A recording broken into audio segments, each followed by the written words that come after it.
I want to talk to you guys about why interest rates are going up again, what might happen on this spring market home buying season, and how this can affect you if you are buying a house.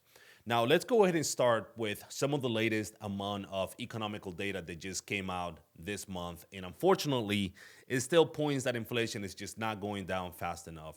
Americans are still feeling the effects of high prices. In fact, although, well, inflation is slowing down, it doesn't mean that it's going down because prices and cost of services are still rising, just not as fast as they were 1 or 2 years ago. So this means that the Fed might just have to keep rates higher for longer to continue to make money more expensive. So let's go ahead and jump in and talk a little bit about some of this data that has been coming out. So first, according to the Producer Price Index or PPI, it showed that prices paid to producers rose in January by more than forecasted due to an increase in the cost of services. PPI increased by 0.3% from December. It also rose 0.9% from a year earlier. Both of these exceeding expectations. Expectations were just a 0.1% increase from December. Meanwhile, core PPI, which excludes more volatile items such as food and energy, increased by 0.6%. Expectations were just 0.1%, so that obviously was exceeded as well. Next, January's inflation report from the Consumer Price Index or CPI rose by 0.3% from the previous month and 3.1% since January of 2023. It was a 0.2% month over month increase, but a decrease from December's 3.4% annual gain. Now, obviously, those were higher compared to forecast, which was just 0.2% month over month and a 2% annual increase. Again, core CPI does not include food and energy prices. So basically, this one also showed that prices climbed by 0.4% in January, and this was higher over December by 3.9% higher year over year. Now, obviously, after all of this data was released, the markets reacted rather negatively. Treasury and bonds spiked. The 10-year Treasury yield rose to as high as 4.31% to end the week.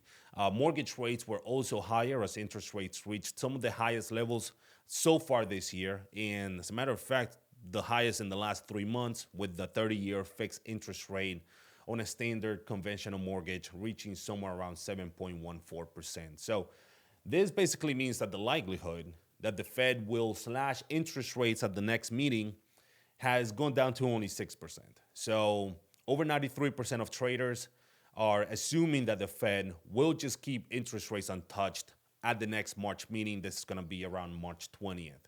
Now, let's keep in mind that the Fed may also be inclined to keep interest rates higher for longer because, well, the job market is still pretty strong, with January's data showing that 353,000 jobs were added. Now, I do believe that some of these strong job numbers will decrease given the amount of layoffs announced by some of the largest corporations, mainly in the tech industry. So far in January of this year, the tech industry has laid off over 19,000 employees, and we start kind of feeling the effect of layoffs, afterwards, right? People get laid off today.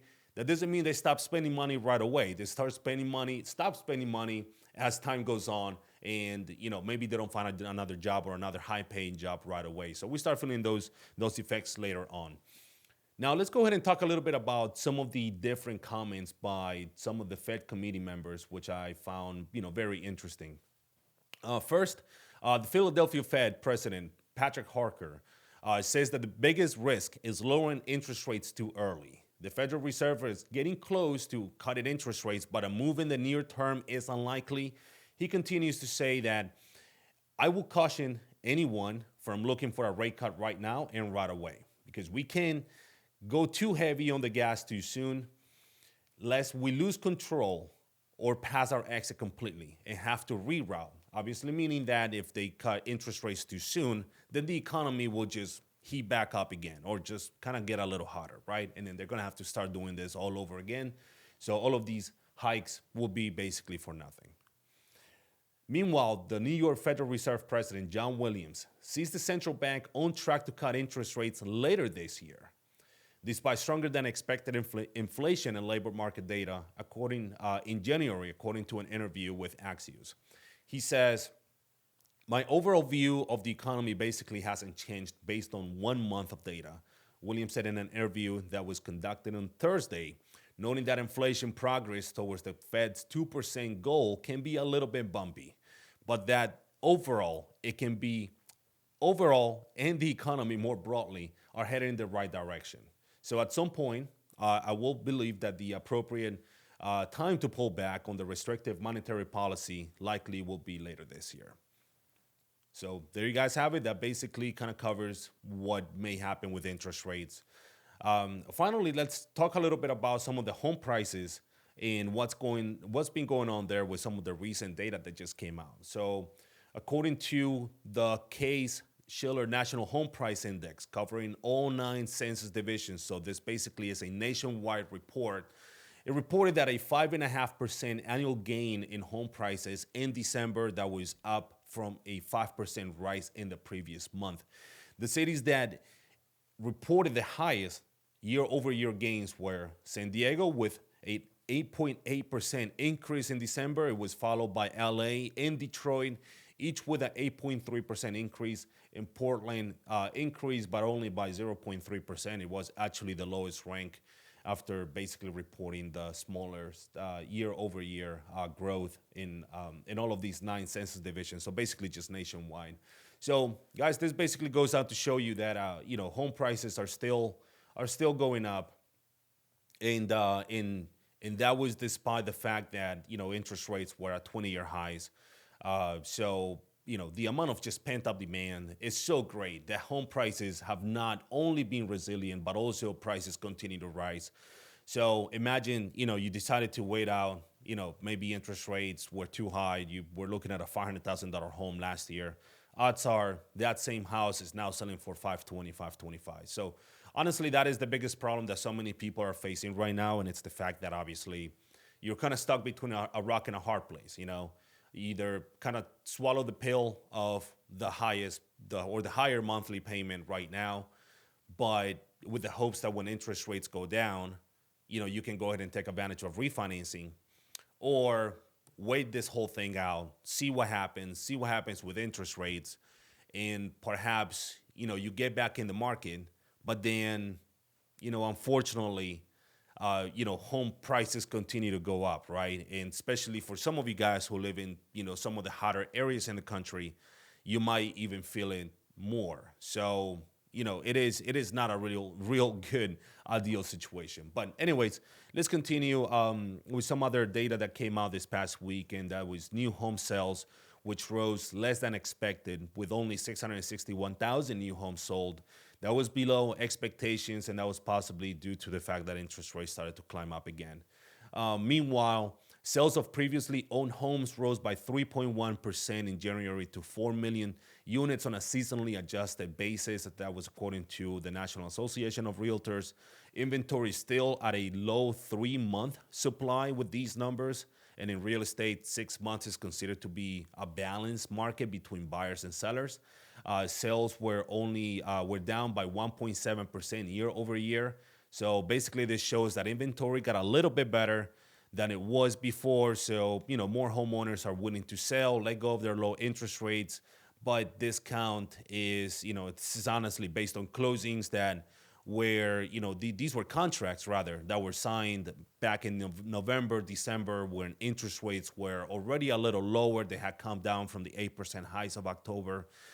Remember that interest rates were, kind of hovering around 6.5% to 7% in December. So, this data is lagging a little bit. But with that being said, the median existing home price for all housing types in January was $379,100. That was up by 5.1% from a year earlier.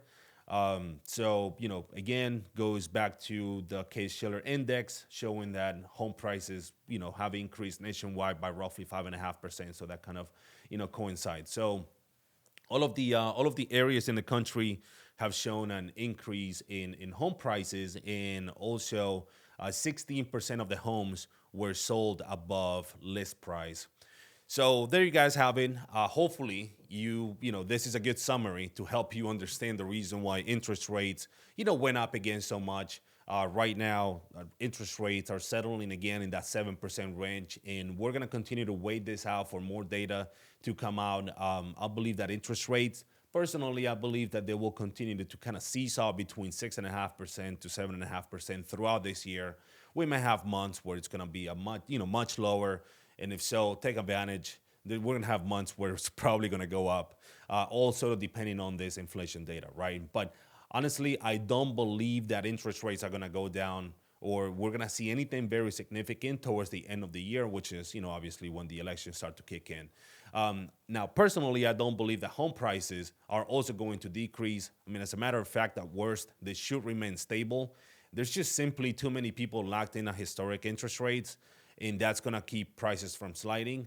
Trust me, it's just a lot of resiliency from people looking to sell a home with a 2 or 3% interest rate and then trading that out for a 7% rate unless they really have to. You know what I mean? So if that wasn't the case, then probably, a lot of people will decide just to sell, and maybe that's when the market will slide, but that's simply not the case.